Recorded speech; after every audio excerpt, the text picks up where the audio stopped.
बिस्मिल्लाहिर्रहमानिर्रहीम, अस्सलाम वालेकुम। मैं हूं ईसा नकवी। इस वीडियो में बात करेंगे इंतहाई इंपॉर्टेंट डेवलपमेंट्स बांग्लादेश के दारुल हुकूमत ढाका से सामने आ रही हैं। आज 25 मार्च है और जिस वक्त मैं ये वीडियो रिकॉर्ड कर रहा हूं, इतलात ये हैं कि ढाका में पाकिस्तानी हाई कमीशन और पाकिस्तान के सफारती अमले की इंतहाई सख्त और कड़ी निगरानी शुरू कर दी गई है। साथ के साथ पाकिस्तान की प्रीमियर इंटेलिजेंस एजेंसी ISI पर इल्ज़ामात का एक ना ख़त्म होने वाला सिलसिला शुरू हो चुका है। ये माजरा क्या है, इससे रिलेटेड डेवलपमेंट्स क्या हैं, तफसील से इस वीडियो में बात करूंगा। आपको याद होगा 2 रोज़ पहले 23 मार्च को एक खबर बहुत वाइडली रिपोर्ट हुई थी कि वे बांग्लादेश की वज़ीर आज़म शेख हसीना वाजिद ने पाकिस्तान के वज़ीर आज़म इमरान खान को एक ख़त लिखा है और उस ख़त में पाकिस्तान के साथ, पाकिस्तान की आवाम के साथ जो है उनको मुबारकबाद पेश की गई 23 मार्च के यौम पाकिस्तान के मौके पर, और साथ ही बांग्लादेश की तरफ से पाकिस्तान के साथ बेहतर ताल्लुकात की ख्वाहिश का इजहार किया गया। 2 ही रोज़ में हसीना वाजिद की हुकूमत ने यह साबित कर दिया कि जो करंट रूलिंग स्ट्रक्चर है बांग्लादेश का, वो पाकिस्तान के साथ कभी भी बेहतर ताल्लुकात नहीं रखेगा। और ख़ास तौर पर यह सब कुछ किया जा रहा है भारत की ईमा पर, भारत की खुशनुदी हासिल करने के लिए। सारा मामला क्या है, मैं अपनी कुछ वीडियोज़ में तज़किरा कर चुका हूँ कि 26 मार्च का दिन, और ख़ास तौर पर 2021 में 26 मार्च का दिन बांग्लादेश के लिए बहुत अहम है। ये 50वां यौम आज़ादी है, गोल्डन जुबली तकरीबात बांग्लादेश की, उनका आगाज़ हो चुका है। पाकिस्तान और बांग्लादेश का एक तल्ख माजी है। 50 साल पहले 1971 में शेख मुजीबुर रहमान, उनकी जमात, मुक्ति बाहिनी, भारत, तमाम जो है ये सब एक साजिश के तहत पाकिस्तान से अलहदगी का ऐलान किया गया। अपनी जो फ्रीडम है उसको डिक्लेयर किया गया और उसके बाद एक खूनी जंग वो शुरू हो गई। बहुत सारे जो सेक्टर्स हैं उनके ऊपर लड़ाई होती रही और फिर उसके नतीजे में 16 दिसंबर 1971 को पाकिस्तान दो लख्त हुआ। अपनों की गलतियां भी थीं, गैरों की साजिशें भी थीं। बहरहाल पाकिस्तान ने 1973 में एक ट्राईपार्टाइट, एक सहअफ्रीकी मुआहदा, उसके ऊपर दस्तखत किए। बांग्लादेश, पाकिस्तान और भारत तीनों ममालिक ने उस मुआहदे को, जो ट्राईपार्टाइट एग्रीमेंट है, उसके तहत फ़ैसला ये हुआ कि माजी को भुला दिया जाएगा, ताल्लुकात बेहतर रखे जाएंगे। और पाकिस्तान ने तो उसकी पासदारी की, लेकिन बांग्लादेश ने कभी भी उस मुआहदे को रेटिफाई नहीं किया, उसको तस्लीम नहीं किया। और अब इस वक्त जो सूरत हाल है बांग्लादेश में, उसकी तरफ आ जाते हैं। जो लोग भारत के और बांग्लादेश के मीडिया को फॉलो करते हैं या उनकी नज़र से गुजरते हैं, उनको मालूम होगा कि गुज़श्ता 4 से 5 माह में एक बहुत ज़्यादा हाइप क्रिएट की गई है भारत के और बांग्लादेश की मीडिया की तरफ से कि दोनों ममालिक के दरमियान ताल्लुकात एक ऑल टाइम हाई पर हैं, बहुत बेहतर ताल्लुकात हैं। नरेंद्र मोदी और शेख हसीना वाजिद के दरमियान जो है वो ताल्लुकात, उसके हवाले से भी बहुत ज़्यादा रिपोर्टिंग हो रही है। और इसको मोदी हसीना इरा, यानी कि इन 2 लीडर्स का ये दौर है, ये करार दिया जा रहा है। और इस सारे मामले में काम कहाँ ख़राब होता है, पहले तो ये रिपोर्टिंग ज़ाहिर है कि चल रही थी कि, और ये सारी तफसीलात सामने थी कि 26 मार्च को भारत के वज़ीर आज़म नरेंद्र मोदी बांग्लादेश के 50वें यौम आज़ादी पर गेस्ट ऑफ ऑनर होंगे। वो वहाँ पर तकरीब में जो है वो शिरकत करेंगे। 19 मार्च को, यानी कि गुज़श्ता जुमे के रोज़ हुआ क्या, ढाका की एक बहुत ही बड़ी मस्जिद है, मस्जिद बैतुल मुकर्रम, उसके बाहर तकरीबन 500 अफराद इकट्ठे हुए। उन्होंने हाथ में कोई ऐसे बैनर्स या प्ले कार्ड्स नहीं उठा रखे थे कि जिनसे उनकी शनाख्त हो सकती कि इनका ताल्लुक़ किस सियासी जमात के साथ है या किस मजहबी जमात के साथ है। लेकिन उन्होंने अपने जूते उतारे, जूते हाथ में उठाए और ढाका की सड़कों, ढाका की गलियों में मार्च शुरू कर दिया। नरेंद्र मोदी के ख़िलाफ़ और शेख हसीना वाजिद के ख़िलाफ़ नारेबाजी शुरू कर दी गई। नरेंद्र मोदी को कातिल करार दिया गया, मुसलमानों का कातिल, और साथ ही उनकी हुकूमत पर यह वाज़े किया गया, बांग्लादेश की हुकूमत पर, कि किसी भी सूरत में नरेंद्र मोदी को ढाका में दाखिल नहीं होने दिया जाएगा। साथ के साथ साइमल्टेनियसली एक और डेवलपमेंट हुई। ढाका यूनिवर्सिटी के तकरीबन 200 स्टूडेंट्स, उन्होंने नारेबाजी शुरू की और वो भी इसी तरीके से उन्होंने मार्च शुरू किया। मुख्तलिफ मकामात पर गए वो ढाका के, और go India go back, go Modi go back, killer Modi, butcher of Gujarat के नाम से नारे लगाए गए कि ये मुसलमानों का इसने कत्लेआम किया था गुजरात में, ये कसाई है, नारे लगाए गए। और इस दौरे के ख़िलाफ़ ये वाज़ेह किया गया कि नरेंद्र मोदी को बांग्लादेश में ढाका में दाखिल नहीं होने दिया जाएगा। फिर एक स्केप गोटिंग का सिलसिला जो है वो शुरू होता है। ना सिर्फ ये कि भारत और बांग्लादेश का मीडिया बल्कि बांग्लादेश के हुकूमत पर जिम्मेदार ओहदों पर मौजूद लोग, उन्होंने पाकिस्तानी हाई कमीशन और ISI के ऊपर नाम लेकर डायरेक्ट इल्ज़ामात लगाने शुरू किए।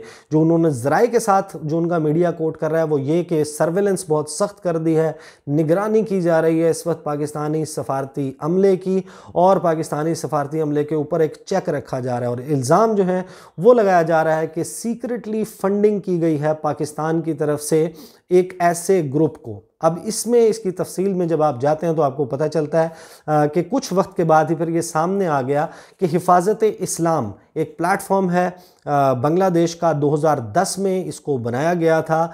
हसीना वाजिद की जो अवामी लीग है उसके एंटी इस्लाम पॉलिसीज़ के ख़िलाफ़ एक बड़ी कन्फ्रंटेशन की फोर्स है, और इनकी स्ट्रीट पावर का आप अंदाज़ा इस बात से लगा सकते हैं कि गुज़श्ता साल 2020 नवंबर में जिस वक्त इमैनुअल मैक्रॉन ने चार्ली हेब्डो की हिमायत में बयान दिया और जो ब्लास्फेमस कैरिकेचर्स हैं उनकी रीपब्लिकेशन की हिमायत की, तो उस वक्त पूरी दुनिया में जो सबसे बड़ा जुलूस फ्रांस के ख़िलाफ़ निकाला गया था वो ढाका में हिफाजत-ए-इस्लाम बांग्लादेश की जानिब से निकाला गया था। तकरीबन 50,000 लोगों ने फ्रांस के सफारत खाने की तरफ मार्च किया था। इनकी स्ट्रीट पावर का अंदाज़ा आप इस बात से भी लगा सकते हैं कि जब 2019 में नरेंद्र मोदी ने, उसकी हुकूमत ने सिटीज़नशिप अमेंडमेंट एक्ट पास किया, उसके बाद जो मुजाहरों का सिलसिला शुरू हुआ, जब बांग्लादेश की जो हिफाजत-ए-इस्लाम बांग्लादेश है उस प्लेटफॉर्म के तहत जब एहतजाज हुआ, वो सिलसिला इतना बड़ा कि गुज़श्ता बरस भी नरेंद्र मोदी का दौरा होना था बांग्लादेश का 26 मार्च के मौके पर, उसको कैंसिल करना पड़ा। बहाना बनाया गया कोविड का, लेकिन दरअसल वजह उस वक्त भी हिफाजत-ए-इस्लाम जो है ये तंजीम बनी थी। और इस तंजीम जो है उसका जब नाम सामने आया तो फिर भारतीय मीडिया, भारत के और बांग्लादेश का मीडिया और फिर अहम ओहदों पर मौजूद लोग, उन्होंने ये कहना शुरू किया कि इनकी फंडिंग की जा रही है ISI की तरफ से और उसमें पाकिस्तानी हाई कमीशन के अहलकार वो मुलव्वस हैं। इसके हवाले से फिर मैंने पाकिस्तान के दफ्तर ख़ारजा में जो लोग बांग्लादेश के साथ ताल्लुकात को देखते हैं उनसे मैंने बात की कि एग्जैक्टली क्या सूरत हाल है। उन्होंने कहा ये मुमकिन नहीं है कि बांग्लादेश या भारत जैसे मुल्क में ढाका या दिल्ली में पाकिस्तानी हाई कमीशन के अमले का कोई भी शख्स जिसकी इतनी ज़्यादा सर्वेलेंस की जाती है, उनकी निगरानी की जाती है, वो वहाँ पर मिले और फंडिंग की जाए।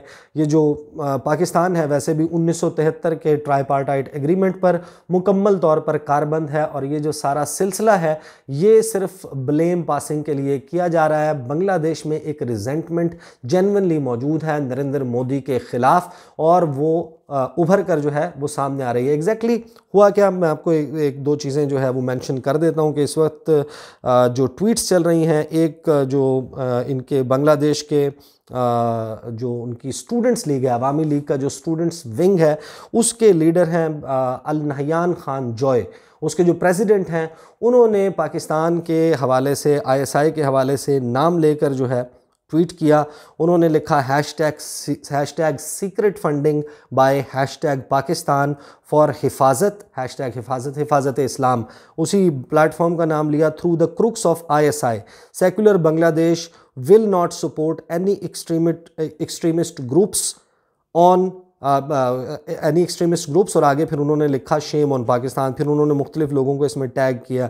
इसी तरीके से जो बांग्लादेश की पार्लियामेंट है उसने फिर एक ट्वीट किया कि Bangladesh is looking for relations expansion with 5 neighbours whose government heads are visiting us to celebrate golden jubilee of independence and the birth centenary of father of the nation Sheikh Mujibur Rahman. 100वीं उनकी जो है वो सालगिरह की तकरीबात जो हैं वो भी यही साल बनता है, वो भी चल रही हैं। तो उन्होंने पार्लियामेंट ने भी कहा कि हम उन 5 हमसायों के साथ ताल्लुकात बेहतर चाहते हैं जो हमारे मुल्क में आएंगे हमारी गोल्डन जुबली तकरीबात में और शेख मुजीबुर रहमान की सालगिरह की तकरीबात में शिरकत करने के लिए। यानी कि एक तरफ उनकी हुकूमत की जो हेड हैं, जो वज़ीर-ए-आज़म हैं, वो ख़त लिख रही हैं गवर्नमेंट ऑफ पाकिस्तान को और कह रही हैं कि पाकिस्तान के साथ ताल्लुकात बेहतर चाहते हैं, और उनकी जो पार्लियामेंट का ऑफिशियल ट्विटर अकाउंट है उससे ये ट्वीट की जाती है कि पाकिस्तान का नाम नहीं है। सिर्फ उन ममालिक के साथ हम ताल्लुकात बेहतर चाहते हैं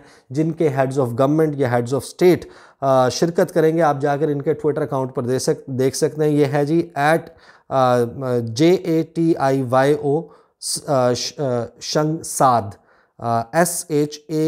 SHANGSAD, इसकी तरफ से जो है ये ट्वीट किया गया है। इसमें वाज़ेह किया गया है कि उन ममालिक के साथ ताल्लुकात रखेंगे। इस वक्त एक इंटरेस्टिंग टर्न है पाकिस्तान, बांग्लादेश और भारत के ताल्लुकात के हवाले से। बहुत ज़्यादा ये रिपोर्टिंग भी चल रही थी कि पाकिस्तान और भारत के दरमियान बर्फ़ पिघल रही है। मेरी अलबत्ता जिस बंदे से दफ्तर ख़ारजा में बात हुई, उन्होंने कहा कि एक ख़त, दो ख़त या इस किस्म की छोटी छोटी डेवलपमेंट्स को बहुत संजीदा नहीं लिया जा सकता। पाकिस्तान और भारत के कॉन्टेक्स्ट में अगरचे जो है वो अगर सालिसी भी की जाए किसी की जानिब से, जिस वक्त तक बोन ऑफ कंटेंशन मसले कश्मीर और माजी की तलखियाँ मौजूद हैं, उस सूरत में पाकिस्तान और भारत के दरमियान या पाकिस्तान और बांग्लादेश के दरमियान ताल्लुकात बेहतर होना कोई इतना आसान काम नहीं है। जब ये होगा तो बहुत बड़ी बड़ी फिर पॉजिटिव डेवलपमेंट सबको होती हुई नज़र आएंगी। बहरहाल ये सूरत हाल है।